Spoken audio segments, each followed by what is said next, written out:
할렐루야! 예수님과 행복한 동행으로 여러분들을 초청합니다.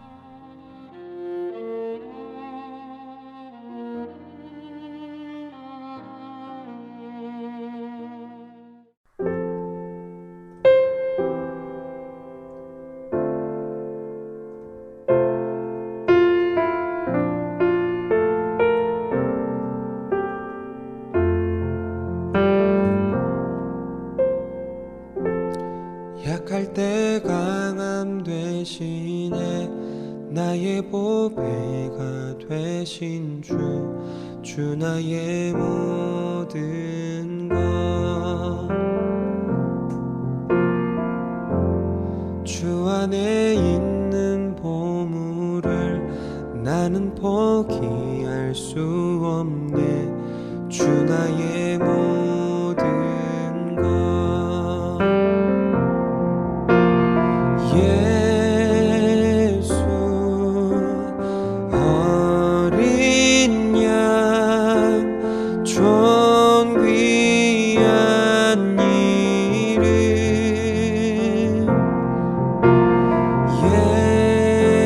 예수 어린 양 존귀한 이름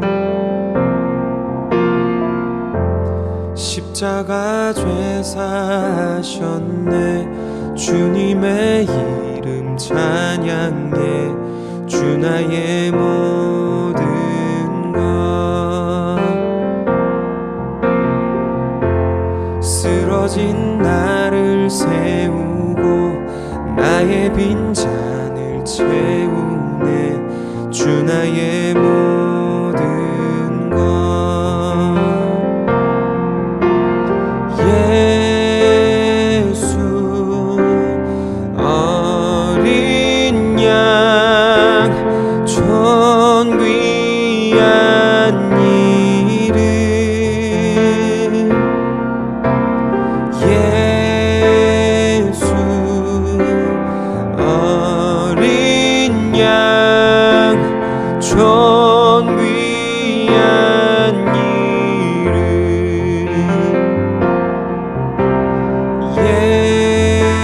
예수 어린 양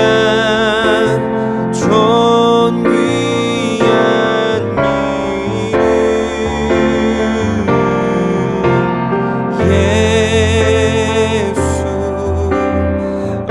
어린 양 존귀한 이름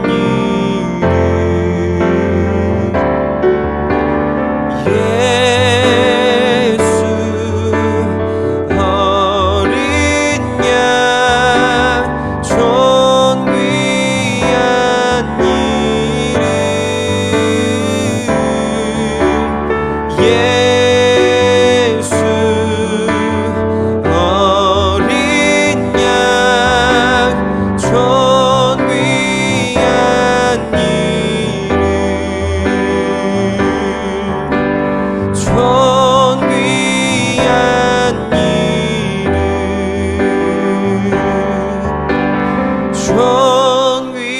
존귀한 이름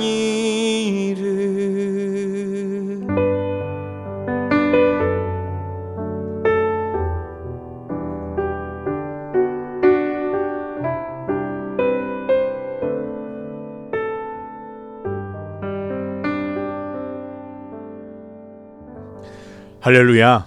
당신은 믿음으로 사는가? 라는 제목으로 사순절 25번째 날 묵상을 함께 나누기 원합니다. 오늘 우리에게 주시는 하나님의 말씀은 로마서 10장 10절입니다. 사람이 마음으로 믿어 의에 이르고 입으로 시인하여 구원에 이르느니라. 아멘. 이 말씀은 살아계신 하나님의 말씀입니다. 히브리서 기자는 믿음은 바라는 것들의 실상이요 보지 못하는 것들의 증거라고 말합니다.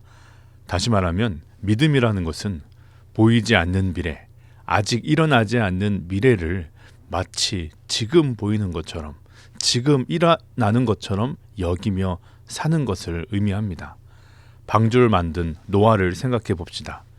히브리서 11장 7절은 믿음으로 노아는 아직 보이지 않는 일에 경고하심을 받아 경외함으로 방주를 준비하여 그 집을 구원하였으니 라고 증언합니다. 비가 오는 것 지금 보이지 않습니다. 지금 내리지 않습니다.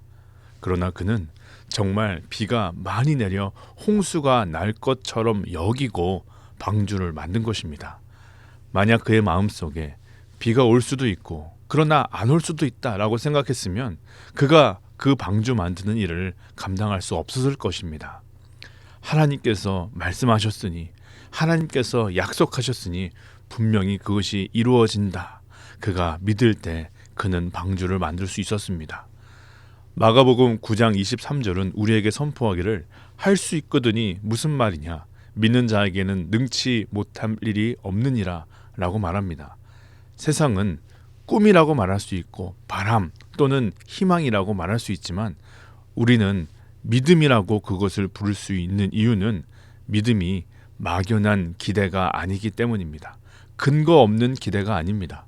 갈라디아서 3장 13절 14절을 보면 그리스도께서 우리를 위하여 저주를 받은 바 되사 율법의 저주에서 우리를 속량하셨으니 기록된 바 나무에 달린 자마다 저주 아래에 있는 자라 하였음이라.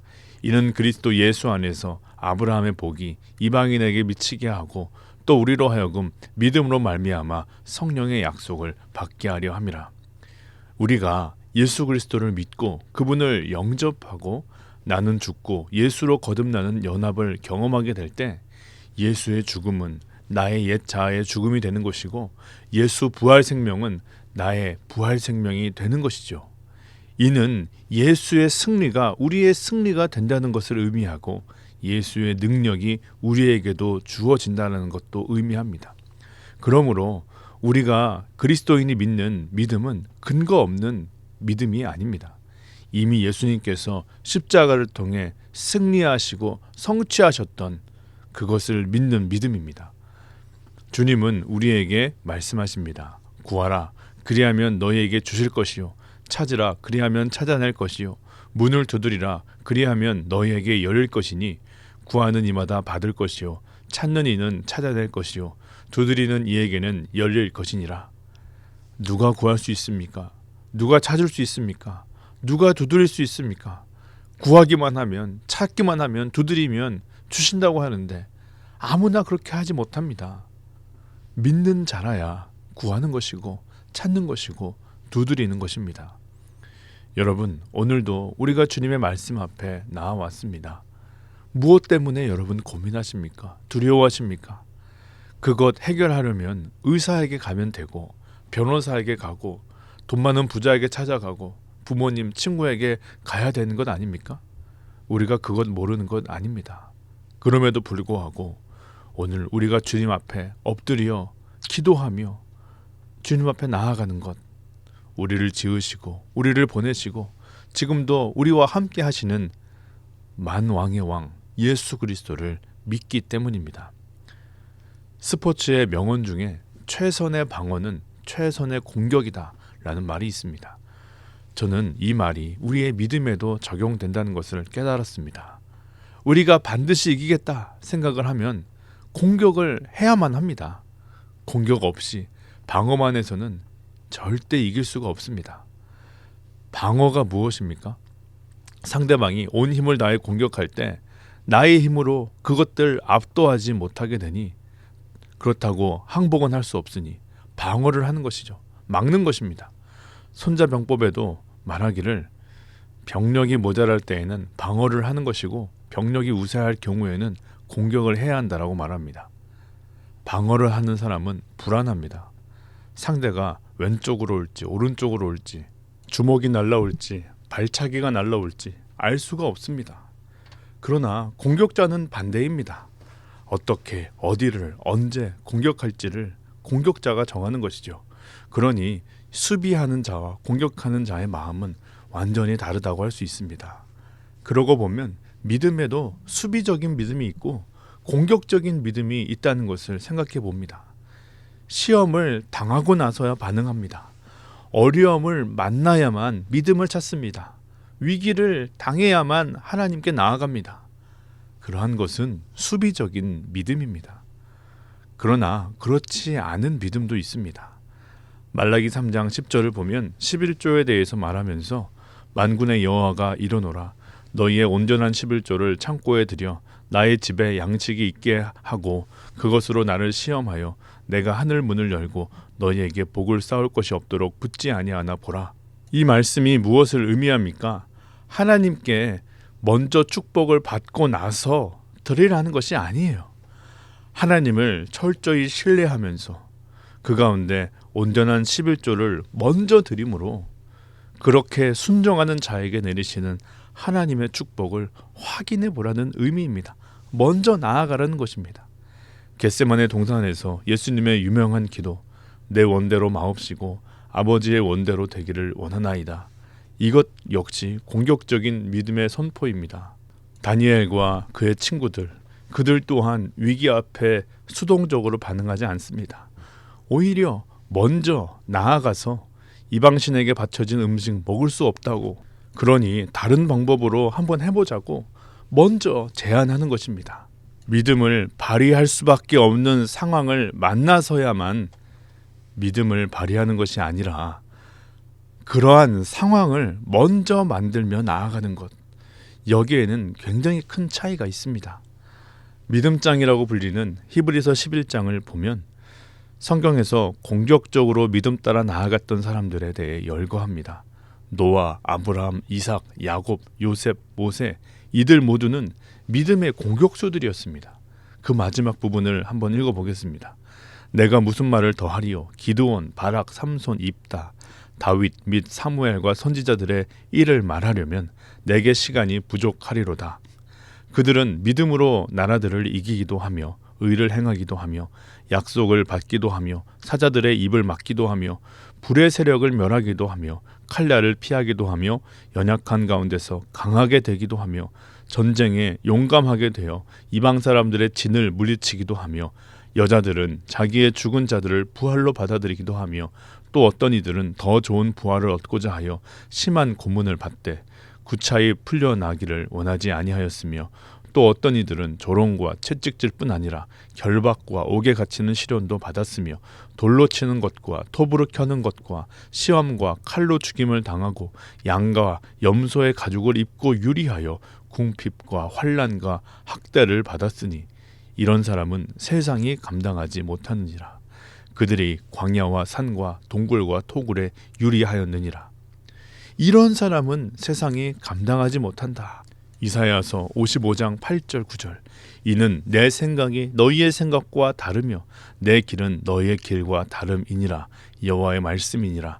이는 하늘이 땅보다 높음같이 내 길은 너희의 길보다 높으며 내 생각은 너희의 생각보다 높음이니라. 여러분, 하나님은 우리와 다르십니다. 우리보다 우리를 더 잘 아십니다. 우리의 생각보다 더 깊고 높으십니다. 그래서 하나님께서 원하시는 길, 우리를 향하신 하나님의 마음과 뜻은 우리의 생각과 다를 때가 훨씬 더 많습니다. 그래서 저는 이렇게 말하기도 합니다. 우리 앞에 놓인 여러 가지 선택지 중에 무엇이 하나님이 원하시는 길인가, 무엇이 하나님의 뜻인가 고민하게 될 때 정말 하나님의 뜻 도저히 분별하기 어렵다면 여러분이 가장 하기 싫은 것, 가장 이득이 없는 길, 사람들이 가장 가지 않는 길을 택하십시오. 차라리 그 선택이 하나님이 원하시는 길일 확률이 훨씬 높습니다. 하나님은 인간의 생각, 우리의 뜻과 많이 다르시기 때문입니다. 믿음으로 산다는 것, 믿음의 길을 걷는다는 것, 그것은 어떤 위대한 사람의 영웅담이나 위인 전기와 같이 우리와 동떨어져 있는 삶이 결코 아닙니다. 또한 어떤 사람들에게 박수받고 인정받는 멋있는 삶, 낭만적인 삶과도 거리가 멉니다. 믿음의 길 간다는 것은 좁은 길 간다는 것입니다. 가시밭길 걷는다는 것입니다. 손해보고 어려운 그 죽음의 길로 자청하여 걷는다는 의미입니다. 왜 안 그러겠습니까? 나를 부인하고 나를 죽여야 갈 수 있는 길이 믿음의 길이기 때문입니다. 목회자가 되겠다는 신학도에게 전하는 김남준 목사님의 유명한 책이 있습니다. 자네 정말 그 길을 가려는가? 그런데 이 질문이 목회자에게만 해당될까요? 목회자만 힘들고 어려운 그 십자가의 길 걷는 사람들입니까? 그렇지 않습니다. 이 질문은 예수 그리스도를 영접하고 그리스도인으로 믿음의 길 나아가겠다는 모든 그리스도인들에게 물어야 할 질문입니다. 여러분들도 한번 대답해 보시길 바랍니다. 여러분, 정말 그리스도인으로서 그 좁은 길, 그 십자가 지고 가는 그 믿음의 길로 나아가시렵니까? 그러나 더 놀라운 것은 주님께서 그 길이 고통과 아픔과 상처가 있다는 것을 너무나 잘 아신다는 것입니다. 예수님께서 그 길을 먼저 가셨습니다. 그러면 주님께서 우리를 죽는 길, 고통의 길로 내몰고 계시다는 의미입니까? 그렇지 않습니다. 주님께서 그럼에도 불구하고 우리를 그 길로 부르시고 초청하시는 것은 그 길이 진정한 축복의 길이고 진리의 길이고 생명의 길이기 때문입니다. 마태복음 5장의 팔복은 산상수훈의 꽃과 같은 복음의 정수라고 말합니다. 팔복, 8가지의 복이죠. 이 복을 누가 받는다고 합니까? 심령이 가난하고 애통하고 온유하고 의에 줄이고 긍휼하고 마음이 청결하고 화평하게 하고 복음을 위해 박해받는 자가 그 축복을 받는다고 말합니다. 이 8가지 조건 하나로 함축하면 결국 이것은 자기 자신을 부인한 자, 나는 죽고 예수로 사는 자가 받는 축복이라고 말할 수 있는 것입니다. 같은 어려움을 만나도 그 어려움 딛고 성공하는 사람이 있습니다. 그런데 그 어려움으로 인해 실족하고 무너지는 사람도 있습니다. 그 차이가 믿음에 있다는 것을 기억하십시오. 주님은 언제나 믿음 있는 자를 찾으시고 믿음 있는 자를 통해 일하셨습니다. 믿음이 없이는 기쁘시게 못하나니 하나님께 나아가는 자는 반드시 그가 계신 것과 또한 그가 자기를 찾는 자들에게 상 주시는 이심을 믿어야 할지니라. 간절히 바라고 기도를 드립니다. 하나님은 이 시대에도 동일하게 일하십니다. 그 말은 믿음이 있는 한 사람, 믿음이 있는 그 교회, 그 민족을 주님께서 부르시고 그들을 사용하신다는 의미입니다. 주님께 붙들림 바 되어 평화의 도구로, 정의의 도구로, 사랑의 도구로 쓰임받는 저와 여러분 또 이 갈보리 교회 되기를 간절히 소원합니다. 오늘 묵상집에서 우리에게 이러한 나눔의 질문들을 던지고 있습니다. 당신은 당신의 얼굴을 보면 믿음을 볼 수 있습니까? 당신에게는 치유, 축복하심, 승리, 기도 응답 등 어떤 부분에서 믿음이 필요하십니까?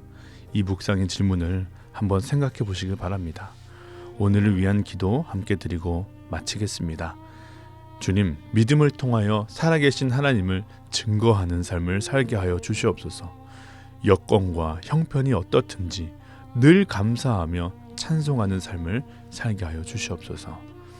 오늘도 이 말씀 묵상하며 우리와 함께 계시는 주님 동행할 때 우리의 믿음이 더 깊어지고 분명하게 서게 되시는 귀한 하루 되시기를 저도 기도하겠습니다.